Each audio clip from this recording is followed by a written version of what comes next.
you're going to know. You're You're going to know. You're going to get kicked. like that, I would think. Okay? So that's how you do deep tendon reflexes. Okay?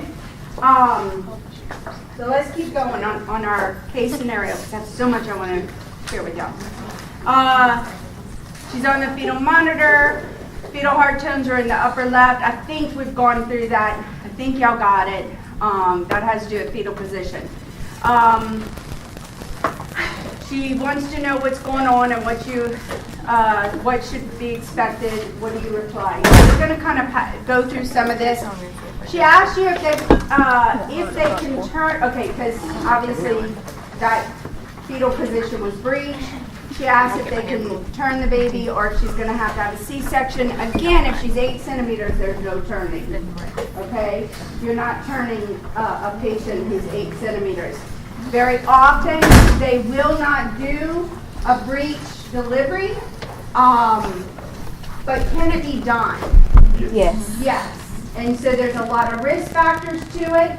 Again, I used to be a travel nurse, and I was on a travel assignment, and 8 o'clock in the morning, or actually it was right at change of shift, patient comes in, she's got meconium running down her leg. Oh, We get her in bed, she's breech, and the baby's coming, okay? And so there was no time to call the doctor, nothing. 2 of us delivered this breech baby.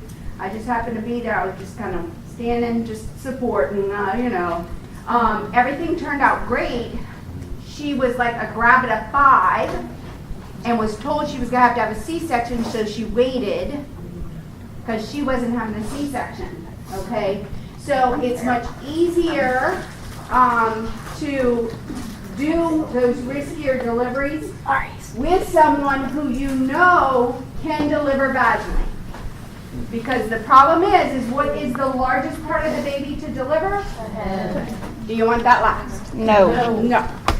And if it gets stuck, the cord's out, So the baby is no longer getting circulation from the placenta, so it's depending on oxygen through its lungs, and it's still inside, okay? So you can see how that's a problem. So again, seen lots of things. It really depends on the doctor. It depends on how often, how many babies this person has had. In a twin situation, I've seen them deliver breech. Usually it's because the second baby was breech and not the first. Okay? So there's a lot of dynamics that go into play when it comes to delivery. You're at the nurse's station awaiting the results of blood work. Family runs out and states that Simon thinks she urinated and all over herself, and there are not fetal heart tones on the monitor. Okay, so there's no fetal heart tones on the monitor, and she thinks she urinated on herself. What do you think happened? Her water broke. Her water The broke. baby's moved. Okay, That's one thing. so her water broke, and it could be that the baby's come down, but what is the greatest risk? I want you to think of the water and everything that's in the water like a bathtub, okay? And when the baby is not at 0 station or plus, then we consider them not engaged, okay? So that means that the baby is still has room to move around, okay? And so what is that baby at risk for coming before the head? Breech. The cord. The cord. So when the water breaks, the greatest risk is for a cord prolapse. And a cord prolapse is when the cord comes around and either gets in the way or around or in front of the baby's head. Can you deliver like that? No. No. Because every time there's pressure applied, then it's going to cut off circulation to the baby. Okay? And so she can't deliver if it's a cord prolapse. You're going to go do a vaginal exam. Okay? So you're going to feel for a cord. If you feel a cord, what are you going to do? Call the doctor. You're not going to take your hand out. you have to leave your hand in there to push the baby up off the cord, and then you have her turn on the nurse's call light, tell them to call a stat C-section, get the doctor over. You're going to leave your hand in all the way to surgery. They're going to drape you underneath, and until the doctor takes that baby out of your hands, you're going to stay just like that, praying that you still feel a heartbeat. It's happened to me before. How many have you seen like that? One. Thank God. Are you the one with your hand stuck in the patient? And it was crazy. I'd have been a nervous wreck. It was crazy because I could feel them working on the other side. I kept thinking they were going to cut my finger. That's what I know. But they didn't. So once they got in, they pulled the baby out and everything was okay. That is an emergency. You have to get the pressure off of the baby's cord. And you're it. Okay? The only other thing is sometimes you can turn her. Now, if she's on Pitocin, you better turn her off because you don't want contractions. No. But you can turn her and have her in knee chest position where her butt is literally sticking up, and then you could push the baby in, and so again, once you get in the OR, you have to turn her around, but that's a way to keep the pressure of the baby's head off of the cord, especially if you still have room. Okay? So, when the water breaks, that I want you to always think about that as a priority. You better check fetal heart tones. You better make sure you still have fetal heart tones. Especially if the baby is not engaged, not at a +1, +2 station. You with me? Okay. You see that the patient has blood and she's soaking wet with meconium stained fluid. Okay, so we kind of already covered the fact that it's not the meconium. Yes, the meconium is a problem for the newborn if they inhaled it after delivery. Because do we want particles of anything in our lungs after delivery? No. Because why? Because it blocks oxygen exchange. Okay? So it's just particles. Does it mean there's an infection? No. No. It's probably not an infection because that's a sterile environment. Meconium's sterile. It's just that it's in the lungs, so you're not going to have good oxygen exchange in the newborn, so the baby's going to have respiratory distress, as well as it's a great medium for infection. So we treat them prophylactically with antibiotics for the potential infection if the baby aspirated it. But just the fact that there's meconium, again, and it does matter. You can have particles of meconium, which you'll hear as particulate. You can have thick meconium, or you can have thin meconium, where in thick meconium, the fluid might actually be very dark, like the color of meconium, but it doesn't have particles in it, or it might have particles in it where you can actually see the meconium in it. That probably just happened recently, okay? Or you can have thin meconium where it's just a tint of green or yellow, which means it probably happened a week ago. Less chance of aspiration if there's no particles and it's just a dark color fluid, okay? Babies are more at risk for having things in their lungs if they're not delivered vaginally, because through the vagina, a lot of that is squeezed out. So even if they aspirate, sometimes. Now, what we used to do is get real aggressive, suction these babies, try to get the meconium out. Well, guess what? We've discovered over time, there's nothing we could do. If they inhaled it, or if they are going to inhale it, they inhaled it, there's nothing we can do. So we no longer do a lot of deep suctioning unless it's something we can see in the airway. Okay? So, fetal heart tones, this time you find them on the right lower abdomen. Again, I think we're going to leave the fetal position alone. Hopefully y'all got that. Her cervical dilatation now is 6 to 7 centimeters, 90 blottable. Are we ever going to go backwards? Sometimes. So what happens is the bag of water may be causing enough pressure on the cervix to where it feels like she's 8 centimeters. But as soon as the bag of water goes away and there's no head there to hold that cervix open, you could potentially go back and it feels like 6 to 7 centimeters.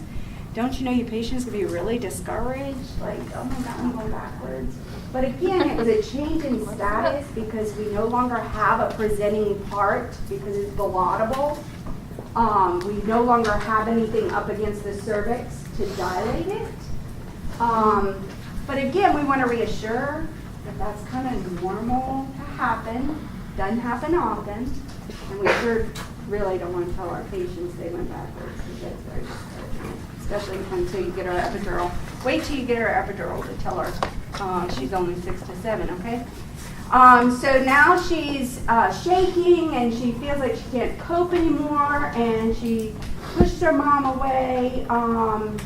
Every time she wants to give her back rub, and she's having increased amounts of bloody show. Even without a cervical exam, what phase of labor, we know she's in what stage still? Active. Stage 1. What phase is she in now? She's an active. Transition, because she's just real irritable.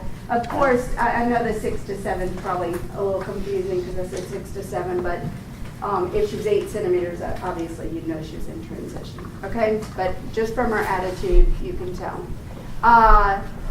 You have her blood work back. I think I covered epidural kind of, because this talks about the risk for and what you're going to give if it happens. Just above the, I probably should look at my notes. Some of this is not pertinent because you're not going to be tested on it, so I'm going to kind of go through. I sure did test students a lot deeper in that program, but I think I'm learning. You probably don't need to be experts in labor and delivery, even though I love teaching all about it. Let's see. So, and then this talks about another patient who comes in, 42-year-old, prima gravida, not a geriatric, but advanced maternal age, right?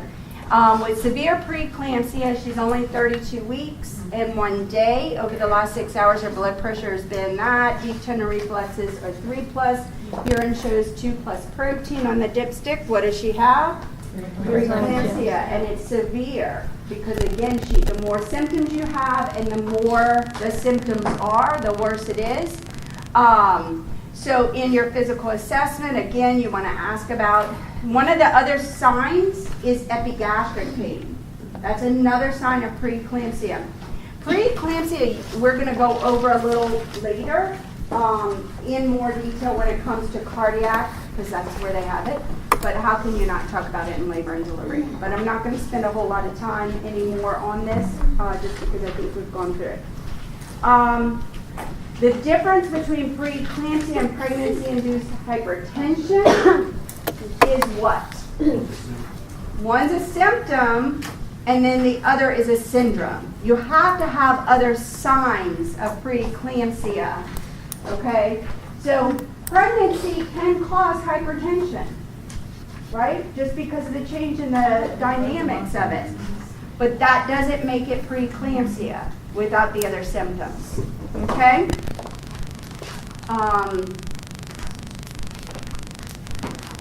So she suddenly feels the urge to push, okay?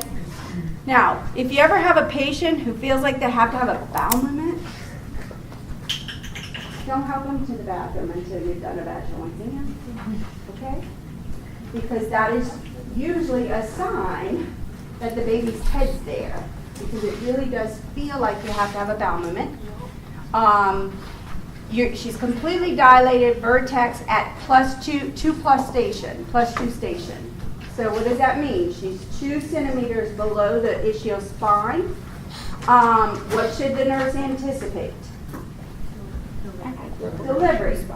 So based on that, it's time to prepare for delivery, okay?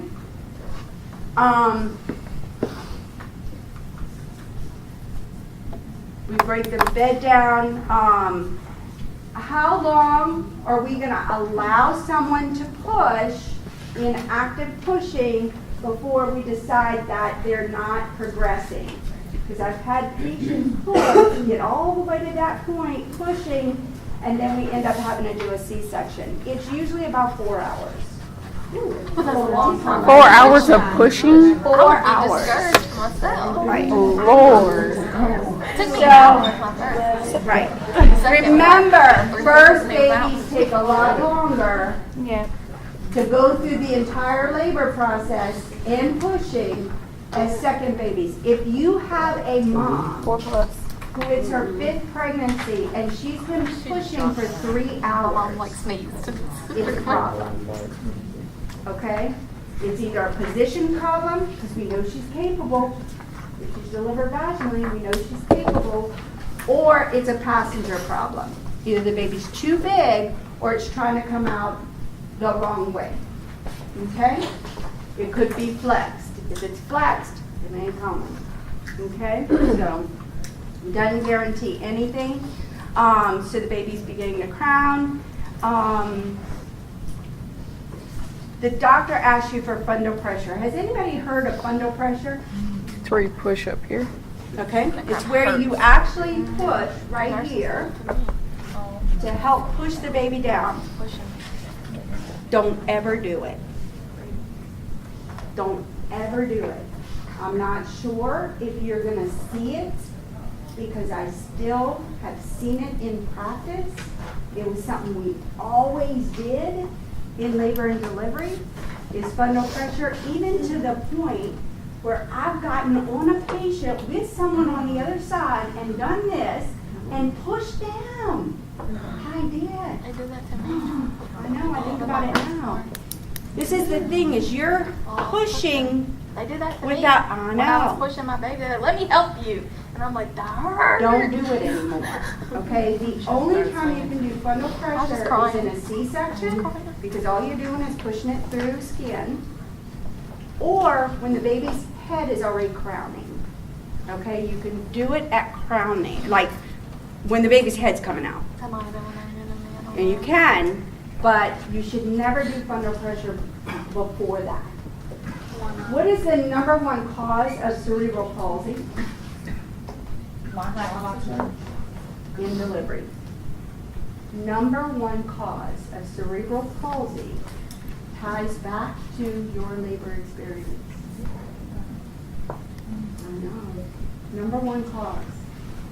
Number two is preterm labor, preterm delivery. Okay? So number one cause. Now, so this is one of the things, and this is no longer an acceptable practice. I still see it being done. You shouldn't. So please, if you ever get into labor and delivery, do not do fundal pressure. You're not going to see that on the test, but I do want you to know. You know, I have very little time with you. I'm going to give you as much as I can. So don't do fundal pressure, and please don't think it's acceptable. The baby's head's out. Shoulders have not been delivered. How long can the doctor take to deliver the baby after the head is out? 10 minutes without damage. It happens. It's called shoulder dystocia. When the shoulders get stuck after the head is out. I've seen babies die that way. So just because the head's out doesn't mean you're out of that area of concern. And so what happens is when the baby comes out, the head is out, there's a lot of tissue in the perineum. So there's a lot of pressure of the head being pulled away from the shoulders. And if the shoulders are up, it can get caught under mom's symphysis bone and get stuck. And what do? So you want me to tell you what to do? You may see this. You do want to do an episiotomy or cut tissue if that helps, but the problem is that's not going to help that bone, right? So you pull mom's legs all the way back on both sides. You pull back because what that does is it tilts her pelvis so that potentially the baby can come around. You do suprapubic pressure, which is where you're pushing the shoulders. Sometimes you'll break it, but that's better than a dead baby, okay? And so you're actually pushing the shoulder in and down around. So that's suprapubic pressure, okay? And then the doctor tries to maneuver to bring the shoulder around and will sometimes purposely break the clavicle. So on a baby that you are told, but a broken clavicle will heal, okay? So, and guys, it is intense. If you're ever in a shoulder dystocia, and why am I telling you this? Because you may see this. You may really see this, and I want you to know what's going on. Would I ever test you on? I don't think so, but again, you may see this. And so, what if you're in nursery and you're told that your baby had shoulder dystocia? What are going to be your priority to check in that baby? Range of motion. Clavicle fractures. So you better check for clavicle fractures. Okay? You can also have a brachial plexus where it actually damages the nerves in the arms or in the neck. Okay? So you might have some nerve damage. So you need to assess your baby for that if you find out that there was a shoulder dystocia. It's intense. I've seen them too many times. And again, 10 minutes, you're starting to have brain damage. So you really want that baby delivered in 10 minutes. Sometimes you have to share the sad stories. I was working with someone, this is her third baby. Heavyset, because heavyset women usually are at risk because there's a lot more tissue. Everything went great. She had 2 boys, this is her first girl. Everything went great. Head came out great. Shoulder got stuck. The baby died. Oh no. They then had to take her for C-section to get the baby out. That's how stuck it was. Hope you never see that or experience that. She did go on to have another daughter. So that's the happy side of the story. So, but that's devastating, especially because it was a co-worker. It was somebody who worked on the unit that she delivered on. So that was really difficult.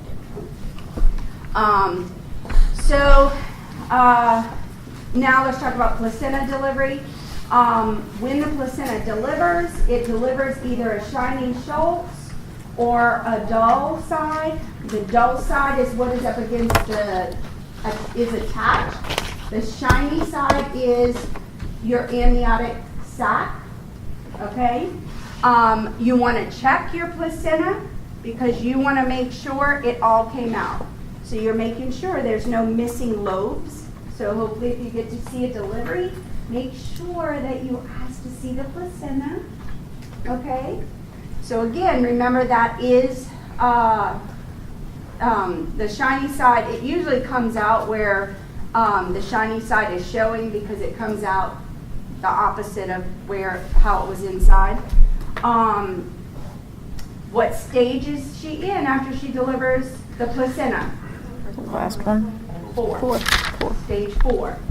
Okay? For how long? 1 to 2 hours postpartum. Okay? So, I'm going to show y'all a video. Okay.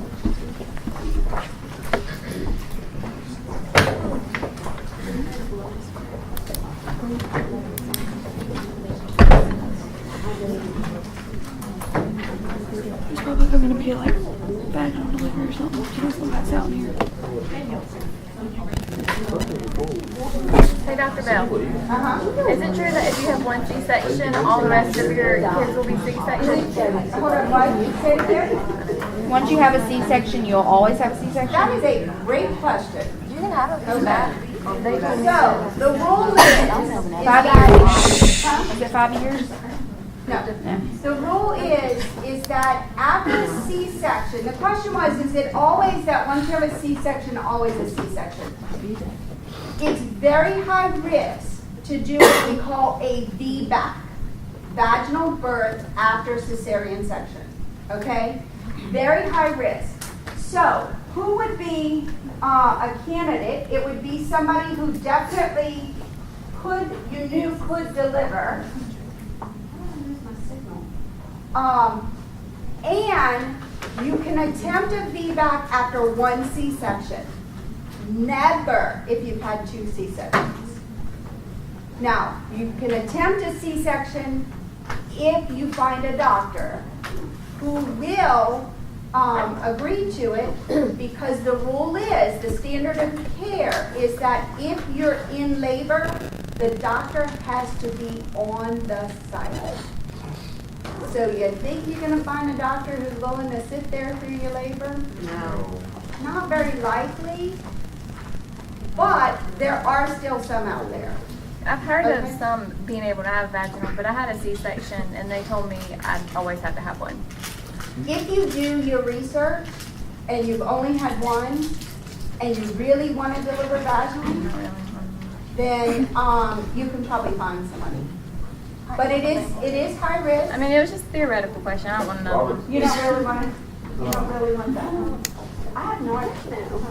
If you go online and search for baby center clinics, part of the baby center requirements under the UN Health Program is that they have to provide people. They have to provide that. And generally, all military hospitals.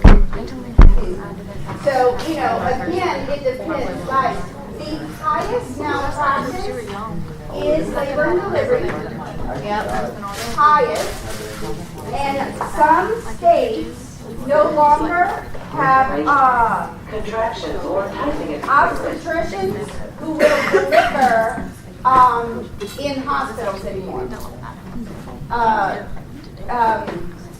Colorado's one of them. You can't find an obstetrician that'll deliver in a hospital in Colorado anymore. Where do they deliver? They don't deliver. You have to have a nurse midwife or something like that. Oh, wow. They don't, it's a huge deal. So Doctors don't deliver in Colorado. They don't deliver. Babies. Doctors don't. Who the hell delivers them? You poop.